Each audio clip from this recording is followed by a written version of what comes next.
Good evening, everybody, and welcome to the fourth conversation coming from Knockshrine, the fourth in our Living Christian Faith series. And tonight we're looking at the whole area of living Christian faith in public life. And I'm really delighted, and I feel very honoured actually, that I've been joined by Baroness Nuala Lone and by Senator Ronan Mullen. And I'm going to say a few words of introduction because I've learned over the last few days that we are being joined in these programmes by people from various parts of the world. And of course, Nuala and Ronan don't need much introduction in the Irish context, but it might be helpful for those living overseas to know the particular role they play in our society here in Ireland. Nuala is originally from England. She came to study in Northern Ireland, where she qualified as a solicitor and later became a law professor at the University of Ulster, before coming to prominence in particular as the very first person to be appointed as an ombudsman to the police force in Northern Ireland. She's married to Declan, and he has served as an elected representative in the Northern Assembly, and they have 5 sons. Nuala and her family, very unfortunately, did experience firsthand the violence in the north of Ireland, and that obviously, and maybe something that will come up in our conversation, obviously shaped her commitment very much to public life and her perseverance in serving in public life. She has chaired many and continues to chair many very important public inquiries and has held many prominent positions over the years, including as the chair of the authority, the governing authority for Inuit Maynooth. Ronan hails from the very fine county of Galway, like myself, from Ahaska. He has studied at Inuit in Galway, went on later to study journalism in Dublin, and go on then to study and be called to the bar at King's Inns as a barrister in 2003. And since 2007, he's been a member of Seanad Éireann, which is our upper house. And of course, Nuala is a member of the House of Lords, which I take it is the comparable house, if you like, in the UK. So Ronan has been elected on the Seanad Éireann panel for the National University of Ireland on 4 occasions. And I think, Ronan, it's true to say that since 2011, on each occasion, you've actually topped the poll, which is some considerable personal achievement for you. So really, it's a great honour to have both of you here with me tonight. And, you know, you were the first people who came to mind when I was discussing with Father Richard the kinds of programmes we would have that would look at the whole area of public life, because you're 2 people of conviction in terms of your own personal faith, and you don't hide it under a bushel. You're not going around, obviously, you know, proclaiming it unnecessarily, but you are people who don't hide where you come from, and you're very open about that. And so maybe the first question we could talk about, do you experience public life, your service in public life, as a vocation? Is it something that you see as part and parcel of your Christian identity, as your particular vocation in life? And maybe we'll begin with you, Nuala. Yeah, I think I do. I mean, I think I grew up I was educated by Holy Child nuns, Society of the Holy Child Jesus. That was in the Jesuit tradition almost, and we grew up with Saint Ignatius. Teach me to be generous, Lord, serve you as you deserve. So it was always about service. I grew up very poor, and I learned how little people were able to access the things that were theirs as a right. And I knew that I had a facility which would enable me to help them to get the things that should be theirs. So I've always seen it as service. I've never known quite where the Lord's going to take me next. He's taken me all sorts of strange places across the world. I even went as a special envoy for Ireland, a peace envoy to Timor and Liberia. So it has been interesting. It has been enormously challenging. At times it's been frightening. But it's always been the sense that, well, if the Lord sends me there, he'll look after me and hopefully I'll do some good. You know? So in a sense, that sense of being, in a sense, on a mission in those various ways, it kind of protected you and held you in a certain kind of way. Yeah, not fanatical, you know, but just to have this sense that, you know, Newman said that God has a purpose for each of us and we may never know it. And as I move from sort of role to role, you talked about all these committees and things I work on. I'm never quite sure sometimes why I agree to do what I agree to do. I usually find out somewhere. And if I don't, well, that's okay too. Sounds very much like John Henry Newman's prayer that God has called me to do some service. We might know what it is in this life or at the time we're doing it, but eventually we will. Ronan, the lights went out on you. Is this something we taxpayers should be very grateful for? That in fact, if there's no movement in a senator's office, the lights go down and the electricity is saved. Is that what happened? That's right. Mussolini, I think, used to leave the lights on even when he was not there to give people the impression that he was working late. But obviously, the people who run this place hopefully have read Laudato Si and they know about the importance of sustainability and conserving energy. I just hope it doesn't keep happening. That's my concern right now. You better keep moving. So that's the exactly. Well, look at it. Wave periodically, Ronan. Exactly. So apologies for that distraction, and hopefully there won't be any more of them. Just to say as well that it's a great honour for us. I'm sure I speak for Nuala as well as for myself to have been invited to take part in this, and to congratulate you, Father Eamon and Father Richard and Knockshrine, for the great service that you're providing to people always, but particularly in these days when people obviously can't be in church and at Mass. And certainly Knockshrine is on our television every evening at home, and it's wonderful what's being done. In answer to your question about vocation, I would echo what Nuala has said. I was very fortunate to be brought up in the love of God by a good family that, for whom God was not just spoken about as he or it, but you, and encouraged into that relationship with God from an early age. And also to have had a very supportive parish life and a very good Catholic schooling. And I can think of great mentors on all of those areas. I suppose I was brought up to try and think for myself, to be independent, but within the Christian understanding of the meaning of life. And certainly, I've always wanted to be working in an area where I could try and do some good. I'm sure there's a lot more I could be doing, but I do feel that I've been blessed to find my way into politics to occasionally, at least, try and do some service that might give glory to God, and while honouring and helping fellow human beings as well. No vocation is ever meant to be easy. There's always a challenge, and the cross, I suppose, is fundamentally going to be there for us in one form or another. But a number of people I've spoken to about this, about living in public life, would say that there's really an inherent prejudice nowadays if you say you're coming from a position of faith, which is different from if you're coming from everybody comes from somewhere, but if you say, or it's known that you're coming from a position of faith, you're almost greeted with suspicion, and there's a sort of a shadow over your public service. Would you say that that's something you've experienced, maybe, Nuala? I haven't experienced the sense that there's a shadow over my public life. No, I haven't experienced that.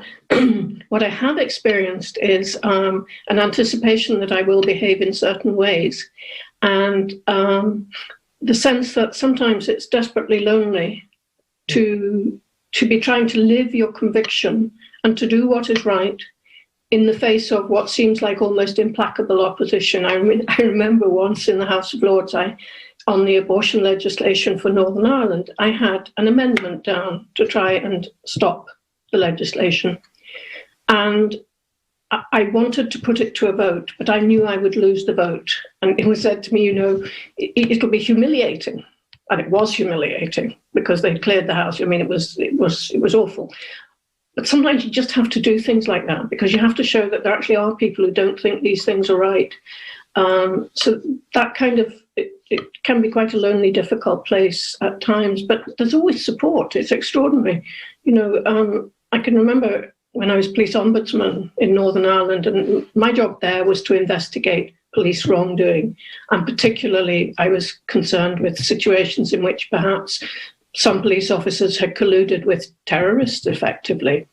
And so I was investigating the Omagh bomb, where 39 people died in Omagh. 29 people died in Omagh and 2 unborn children. And I got to the stage where things were so difficult and I felt so much under threat and I was physically afraid for reasons. But I remember once walking out, and it's kind of walking out of my office, thinking I needed to get out of my office and buy a sandwich for lunch. I was afraid to go out of my office. But I thought, if I went out of if I couldn't go out of my office, then I couldn't be police ombudsman. So I went out of the office, and the first person I met when I went out of the office was a little old lady, probably like I am now, and she had a little Mac and her shopping bag hanging over her arm. And she just put her arm on mine, and she said to me, "You're Nuala, aren't you?" And I said, "Yes." And she said, "Well, don't you worry, we're praying for you." And that has been my experience right through my public life. There are people who come to me and say, "Don't worry, we're praying for you." So I don't approach them and say, "I need your prayers." I do sometimes at the end of speeches and things, but they approach me. And that's wonderful. It's very heartening, it's very affirming, and it gives you this sense, that God is always with you. That's very encouraging. To hear that the both sides, if you like. For you, Ronan? Yeah, very much so. That business of support, it's amazing how often it comes and where it comes from. For me, I've always felt, that God fits the back for the burden. And I think he certainly maybe gave me a brass neck and a big mouth. So when people say, "God, it's terrible, you're always being attacked," or so on, I say, it doesn't feel like that in my world. I keep away from the crazy stuff on Twitter, and I get on with trying to advance what I know that many other people believe in, as well as just myself. So I feel very privileged, first of all. I've been able to make my livelihood in politics, and it's very, very rewarding in terms of the many, many encounters with different people and so much support coming. So even there is the frustration of not winning the votes, of course, and that is deeply disquieting on occasions, but there's always the support. I think, in speaking for this part of the country, I think part of the problem is that it has become a political tool to suggest that you should leave your faith at the door before you go in and legislate on behalf of people of all faiths or none. That's fundamentally a dishonesty. It's a tactic, because, as you said a moment ago, everybody is coming from somewhere. I actually believe that Christian values are necessary if democracy is going to survive in the long term. I think people are not reckoning with the extent to which we need fundamental principles about fairness, about equality. These things are not just something you can take for granted in the absence of strong religious faith in society. It may seem like that because we've had this experiment for the last 30 or 40 years in secularism, but there's so much drawing on, it just absent the deeper loving God view of the world. Well, why not survival of the fittest? And you see that in the woke movements, that pretty much, people are happy to shut down other people's right to speak. There you see the beginning of the end of democracy, because we've lost connection with the deeper principles that need to keep the whole thing together. So there is that tactic to try and say, leave your faith behind, but let us communicate through the lens of our atheism. But the other problem is, of course, that because so many people see themselves as Catholic, they see themselves as, well, I can make my Catholicism whatever I want it to be. And it gets used as a tool sometimes then. You say, well, I'm Catholic and I'm, going to make all these changes in the law which, deviate in a big way from the Christian vision of fairness and inclusivity and equality for everybody. So you also have that idea that, we'll use it as a label to put on you so that we don't have to listen to your ideas.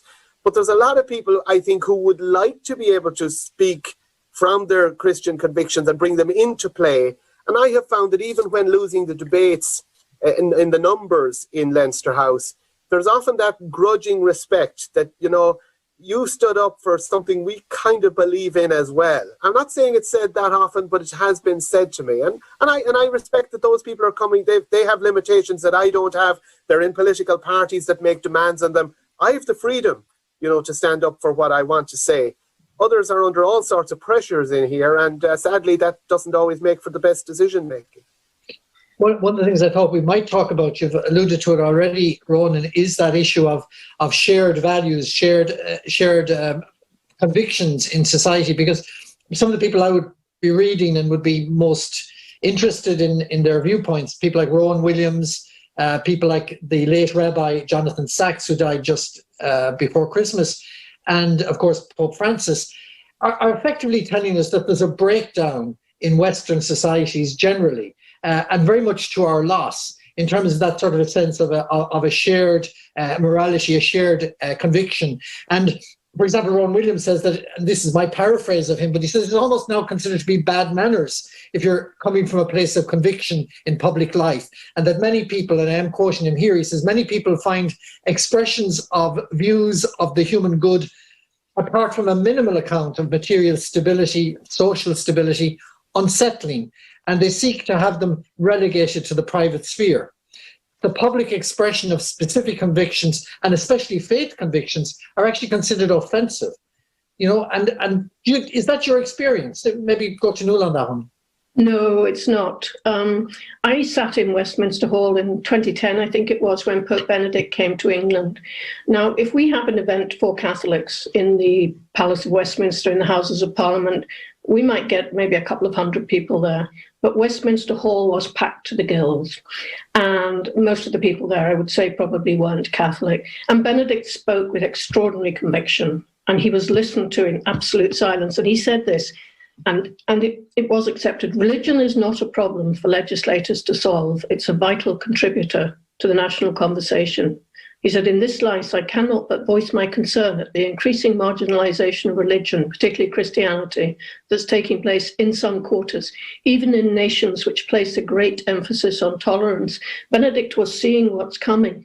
And it was interesting listening to that, because the thing I then came to notice in the House of Lords was that people like Justin Welby are quoting Benedict and Francis and talking about the common good. And the other thing I've noticed is that, this narrative that would marginalize religion simultaneously takes the language of religion, the language of compassion and caring and democracy and all those, subsidiarity, all those things are taken and used in a different way. And that's very insidious, because that's how, in a way, we lose the things that are precious to us. So I think that, yes, there is a very real problem there, but I also think there's an acceptance and an acknowledgement, possibly a growing acknowledgement, that we have a major problem in the way in which we're conducting ourselves. That's interesting. As I'm listening to you speaking now, I'm wondering, do we, when I say we, maybe we priests, theologians, have we accepted a level of maybe of self-censorship? Yes. Out of fear that we've kind of lost the courage to speak. And when we do find that voice, as you have, and indeed Ronan as well, maybe there's more of a resonance than we might anticipate. Would that be true? I've heard so many priests say to me that, they're afraid to wear their collars. You're wearing your collar tonight, when they're outside in case they be attacked, that they think they've lost the moral authority to speak. Well, the moral authority to speak does not come from them, and it doesn't come from the collar. It comes from Christ. It comes from God. And I just think if in formation and in service training, whatever you call it, for clergy and for religious, there could be a growing absorption of the fact that actually part of the vocation is witness. And witness is something that's just a little bit missing, because our leaders aren't speaking out because they are silenced by the fear that people will say they have no authority to speak. Albert Nolan, the liberation theologian from South Africa, a line I suppose I often speak it to myself. He says, Jesus made truth his authority, not authority his truth. And I think when we do find the courage and the ability to speak truth, it really does find resonance. Again, I was just struck by the late Jonathan Sacks, his latest book, his last book, as it turned out, is called Morality. But he says things that I think most of us now as priests would find it, we would consider courageous to say. And if I just very briefly shared, and maybe Ronan, you'd comment on this. He says there's overwhelming social scientific evidence that children benefit from being brought up in a stable marriage by two parents, that divorce is harmful to the children, and single parenthood still even more so, whether measured in terms of childhood aggression, delinquency, hyperactivity, criminality, illness and energy, early mortality, sexual decision-making and adolescence, school problems, dropping out, emotional health, educational achievement, career success, and the ability to make strong and lasting relationships, marriage especially. And he says a generation has imbibed the idea of sex without responsibility and fatherhood without commitment, as if there were no victims of that choice. Now, they're very strong words from, if you like, somebody speaking on behalf of the Jewish community. He was the chief rabbi in the UK. But, have we lost in Irish society the courage to speak on these kind of issues in a convincing way? Is it that we've lost the credibility to speak on these issues? Ronan? Well, I think so. I think there's a real fear that credibility has been lost, that you might do more harm than good by, mentioning certain uncomfortable truths. But I think that is really taking yourself, to the margins, even more than you'll be driven to them. I mean, in Rabbi Sachs was obviously, may he rest in peace and may he enjoy his heavenly reward, was an example of a very clear-thinking, courageous faith leader who, in all of those things that you quoted, was willing to say the kind of things that politicians are afraid to say, even though all the social science stacks up. And there are many reasons. In this part of Ireland, there is, of course, the dark past that is constantly being used to frame that everything a churchman might say or do by way of giving social leadership, shall we say.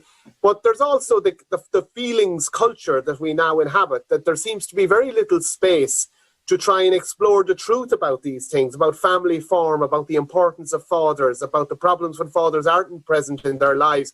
And, politicians will be afraid to talk about this because they'll be accused of offending people or being harsh and judgmental.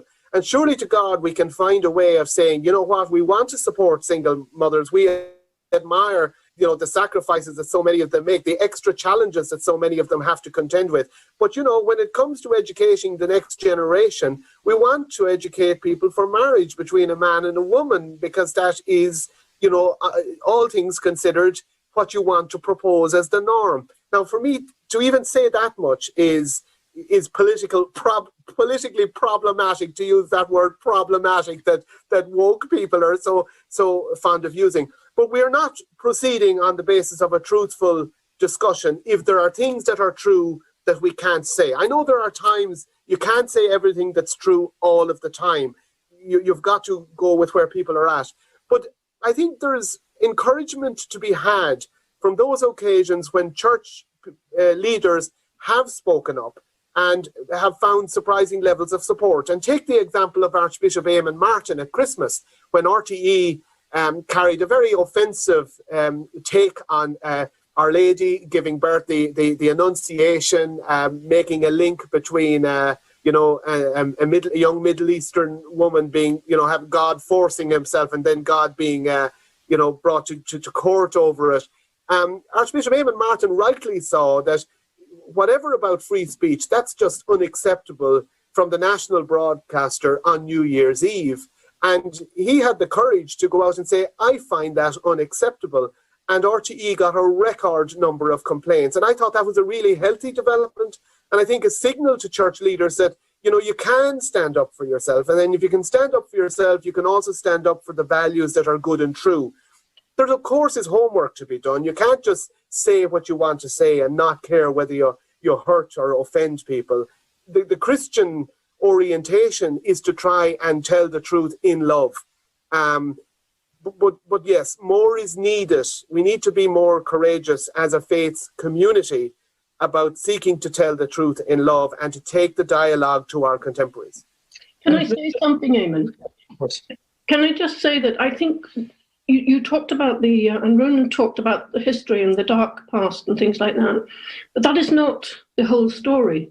And somehow we have to recover a more nuanced and balanced explanation of our history. I mean, a few years ago, to give you an example, I was asked to go and speak to some nuns in Wicklow at their general meeting. And they asked me to come and speak to them about peacemaking and conflict resolution. And this seemed to me a very odd topic for a group of elderly nuns to be engaging with. And for 2 days, they wanted me to talk to them about this issue. I couldn't understand why, but anyway, I prepared and I went. I learned more from them about peacemaking and conflict resolution than I had learned for a very long time. And the reason was, today, they are working in conflict centres in Pakistan, in Afghanistan, hiding in cellars when it's not safe to be out. There was, their sisters are at risk all the time. They are working on the ground to make life real for people. This is the active Catholic Church today, and this always was the Catholic Church. And somehow we've got to recover that history as well. There was such goodness. Ronan has gone into darkness again, from darkness into light. I'm sorry, this is the one thing that I did not foresee. And I'm in this office nearly 13 years. I think so apologies to the viewers. our and to audience, you, of course, Nuala and Eamon. Our audience will be very thankful. But just to stay with Nuala's point, it's not the whole story.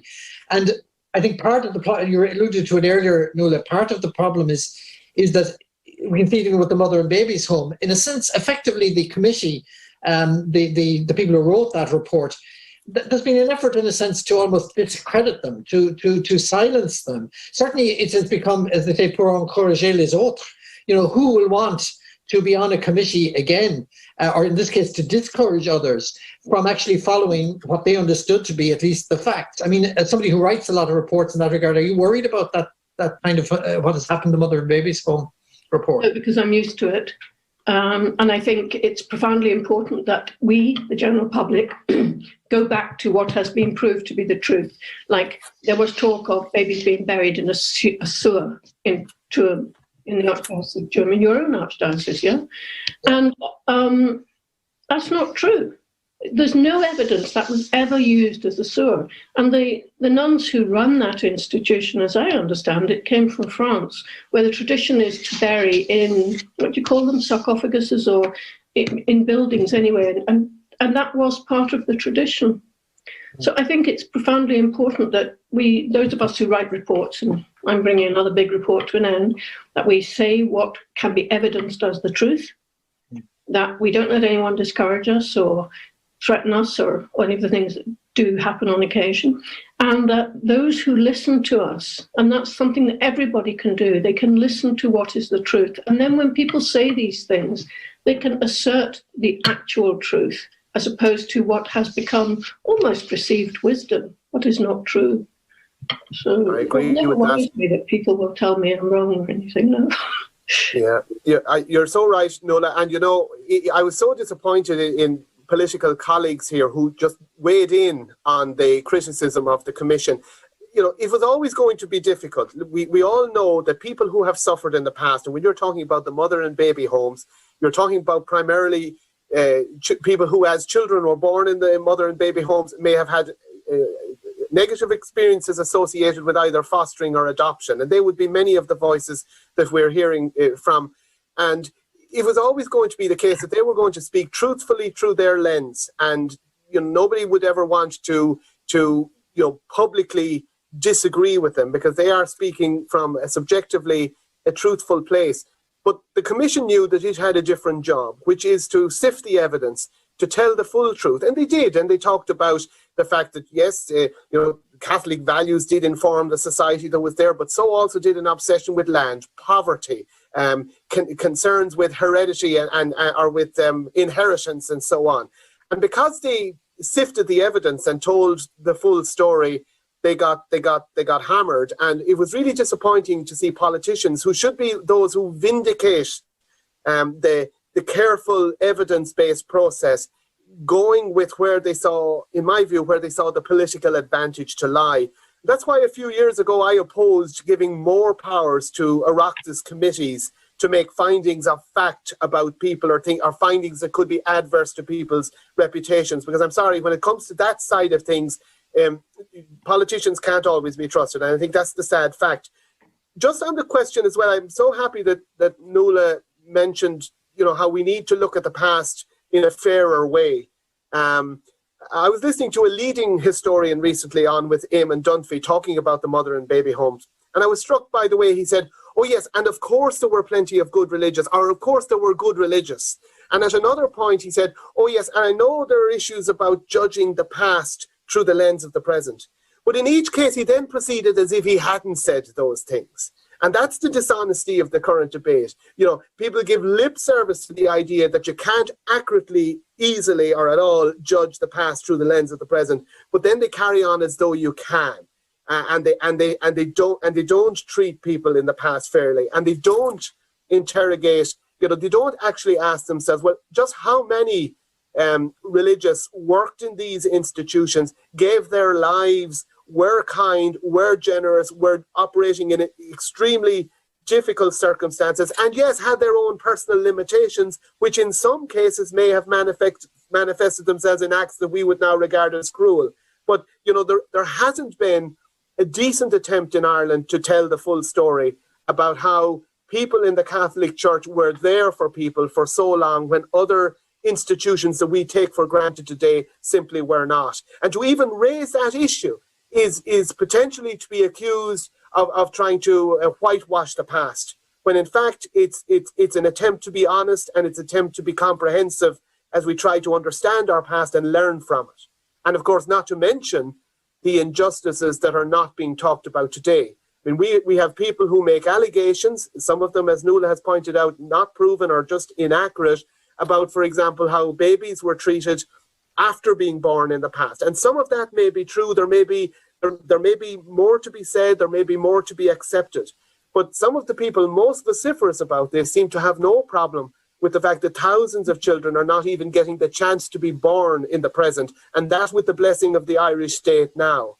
I mean, where is the consistency in that? Are children who were put up for adoption and wrongly, not given an opportunity to be able to trace their natural parents when they needed to do that? While today we know that there are people who claim as a right the ability to have children and to bring children into the world in such a way that they will never know their father or their mother. So these are the inconsistencies that just are not being faced up to now. And I think we could look at the past with much humbler and more truthful eyes if we were more open to being truthful about some of the warts on our present day situation. We've really touched on a lot of the issues I'd hoped we would touch on here tonight. And in particular, I think if I was to summarise what both Pope Francis, Jonathan Sacks and Archbishop Rowan Williams, so we have an Anglican, the Pope and a Jewish leader all saying is that there's a danger of a fragmentation. Only two of whom had the privilege of serving with Nuala in the House of Lords. There you go. Pope Francis has not had that honour. Or indeed any Catholic bishop, I think, thus far, though Cormac Murphy O'Connor nearly made it. But what they're all saying really is that there's a fragmentation, there's a breakdown, that we're losing, in a sense, the shared possibility of a shared sense of morality whereby we could actually argue and reason with one another. And if that's, I for example, I come out of the world of education, and in education, I now find myself saying it's not Catholic education that is in trouble, it's the whole educational enterprise, because we're working out of an increasingly instrumentalist and shrunken vision of the human person. And in a sense, we're failing to educate. Is there something distinctive that Christians have to bring to the enterprise of politics? Do you think there's something we can do as Christians to overcome these divisions? I'm not saying that you need to have a messiah complex about politics, but is there something that Christians can bring to politics that maybe others can't bring or cannot bring as easily? Or maybe I should better say people coming from a religious perspective. I think we bring the basic values and the basic virtues of our faith. And as I watch the way things are going now, and I see the cancel culture, and I see a growing sense almost that if you don't like what someone says, all you need to do is go into social media, start a petition, get as many people behind you. It's like mob rule. It's like mob rule, and there's no way of checking it. If they were on the streets, then the police can check it. But actually what they do is they go and they try and destroy a person's career, and they do destroy careers, lives, families, cause people to have to move home, to suffer physical attacks. We have lost, people make mistakes. Let's start from that basis. People make mistakes. People say things maybe in their young days that they wouldn't say when they became a little older and greyer, but wiser. And they may well regret them. But those things may be dug up if they seek to present themselves, as Ronan does, to be elected as a member of the Seanad. And they're thrown up against them, and then they'll be destroyed. And we've seen that in the presidential elections and things like that. There's little sense of tolerance, of forgiveness. Forgiveness, yeah. So we have a cancel culture, but we don't have a cancelling of debts. We don't have a cancelling of mistakes. We don't have a forgiveness. And you see that with Gordon Elliott this very week, the trainer who did something very stupid and very tasteless. He sat up on a dead horse and he grinned at the camera or whatever while he was on the phone. And yes, it's unpleasant, but should that be, then should a man be destroyed, or should a person be destroyed because they've made one mistake? We saw it with Golfgate to some degree as well. Maybe the consequence, where in some cases, there were career-changing consequences for people, over the golf match in Clifton. In each case, people did something they shouldn't have done.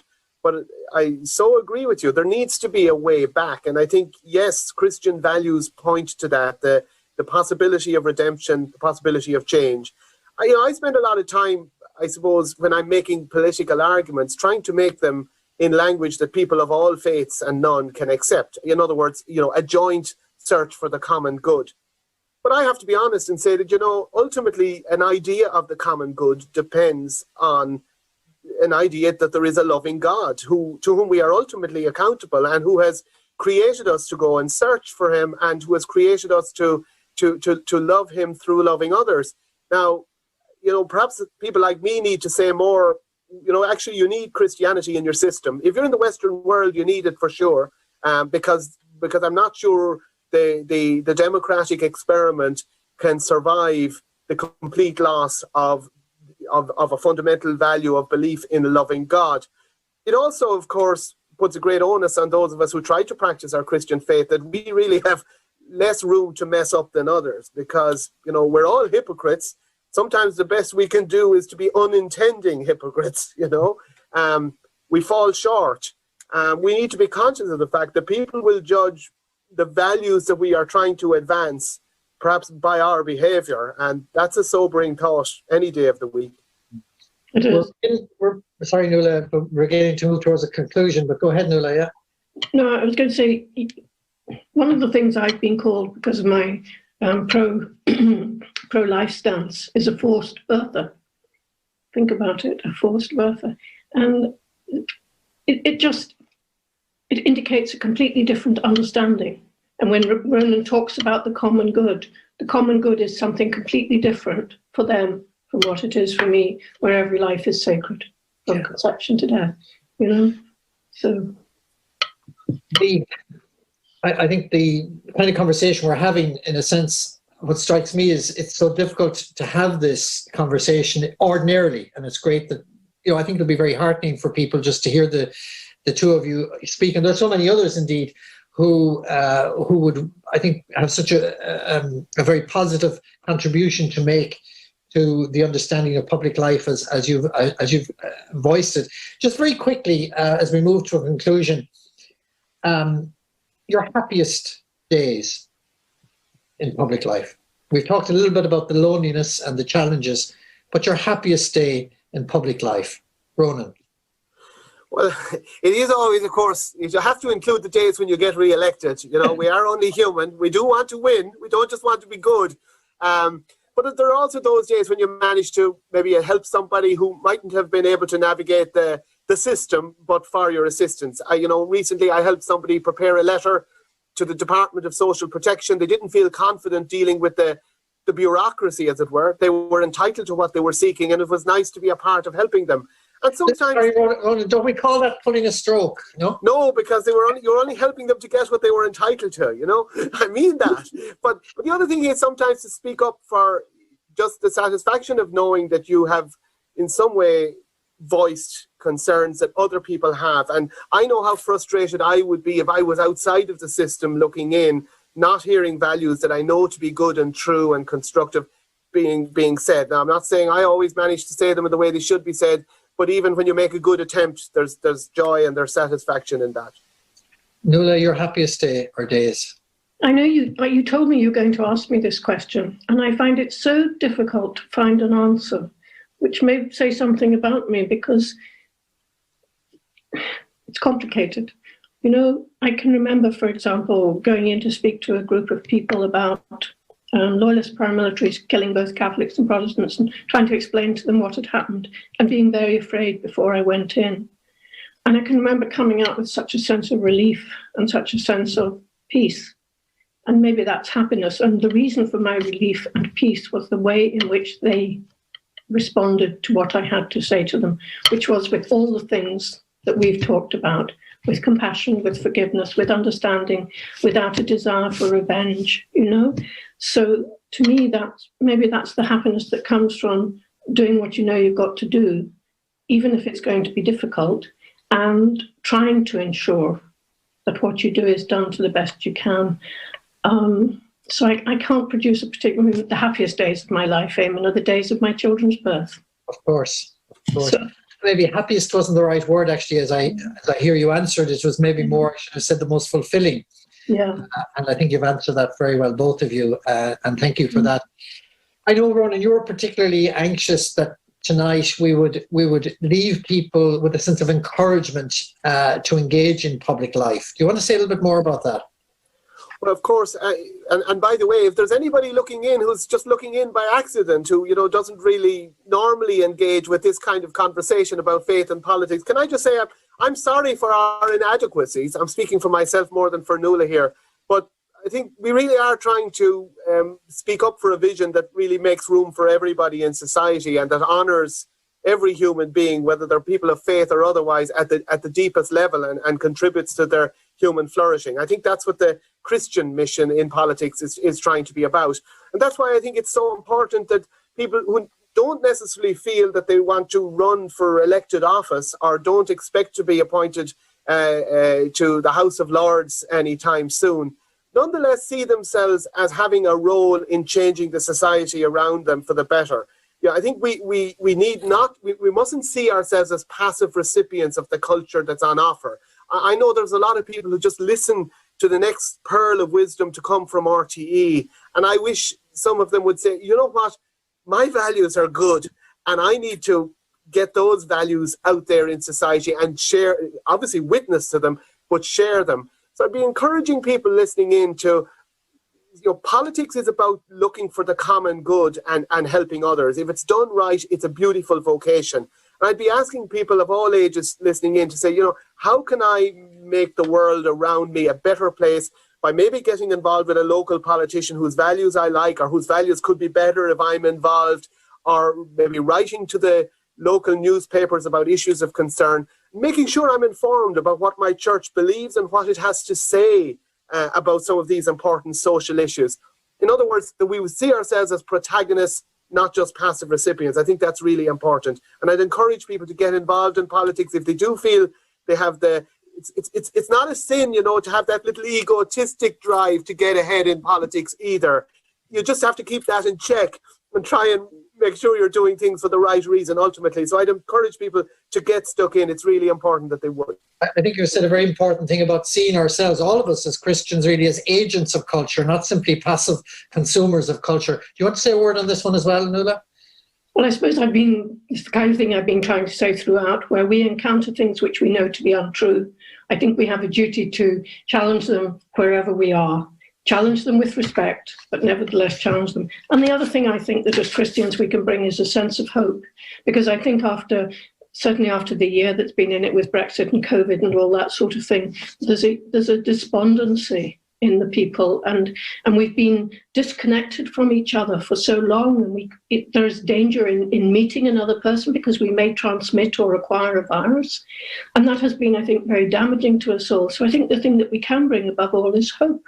Yeah, people are talking about long COVID, the long-term physical damage COVID can do, but there's a spiritual, I think, long COVID as well, which we need to reflect upon and see how we can heal and help people to recover. Really, it's a shame to bring this conversation to an end. Actually, I apologise to our audience and that we're a little longer tonight than we've been in the other programmes, but I hope and I believe it and I pray it has been worthwhile. We're going to end, as we have done each night, with a prayer, and I invited each of you to give us your favourite prayer. So I think it'll be very helpful for us just to join in wherever we are tonight as we listen. And maybe, Ronan, maybe you go first and then Nuala, and we'll conclude that. And may I just say again, thank you so much for the time and the energy and the effort and the witness that you shared with us here tonight. It has really, really been so powerful, and I think challenging in a good way. And because we are in the season of Lent, may it be for each one of us a gentle call to conversion. So thank you so much for that. So we'll begin with the prayer. Roland. Well, thank you, Father Eamon, for platforming us, to coin a phrase. And it has been a great honour to be on with you and with Baroness Nuala O'Loan, who has just done so many wonderful things. Just very briefly, there are two prayers that I like to say. One, I'm not sure, I think it may be from St. Jose Maria Scriva, who said, I'm so sorry about this. I'm going to have to wave the light again. This is a metaphor, I think. We'll have to reflect long and hard on this, yeah. I'm so sorry about this. But I think that prayer, take from me, Lord, anything that takes me away from you, is something I'd say. And the other is I pray to most days to be a more willing and therefore worthy and a more loving and therefore effective instrument of your love, O Lord. And that's my prayer for myself, and it's my prayer for you, and it's my prayer for all of the listeners. Thank you. Nuala. Well, first of all, thank you, Eamon, for having us. It's been a privilege. The prayer I want to share is the prayer of St. Augustine. I'm very fond of St. Augustine. He was an enormously wise man. God of our life, there are days when the burdens we carry chafe our shoulders and weigh us down. When the road seems dreary and endless, the skies grey and threatening, when our lives have no music in them, and our hearts are lonely, and our souls have lost their courage. Flood the path with light. Run our eyes to where the skies are full of promise. Tune our hearts to brave music. Give us the sense of comradeship with heroes and saints of every age, and so quicken our spirits, that we may be able to encourage the souls of all who journey with us on the road of life to your honour and glory. Amen. Amen. Amen to that. And thank you both so much for joining us. And in fact, I think in some ways you've set up the conversation we might have next week when I'm being joined by Father Sean Deegan, a Clotegan missionary, whom I've known for many, many years, and I had the privilege of visiting him in Brazil. He's back now in Ireland. Father Steve Farrer, who's down the road from Knock, of course, is the parish priest there in Ballyhonus, and which is, of course, now very much a multi-ethnic community in the west of Ireland. And Sister Ursula Lawler, a presentation sister who works with me in Mary Immaculate College, teaches Christian ethics, a presentation sister, and it'll be chaired. I want to participate next week, so it'll be chaired by Jason Osborne, who, I nearly said Jason Byrne, Jason Osborne, who works for the Irish Catholic. So I hope people can join us next week for that. Thank you all very much, and really, really again, thank you, Ronan, thank you, Nuala, may God bless you, and a very good night to everybody. Good night, and thank you. Good night.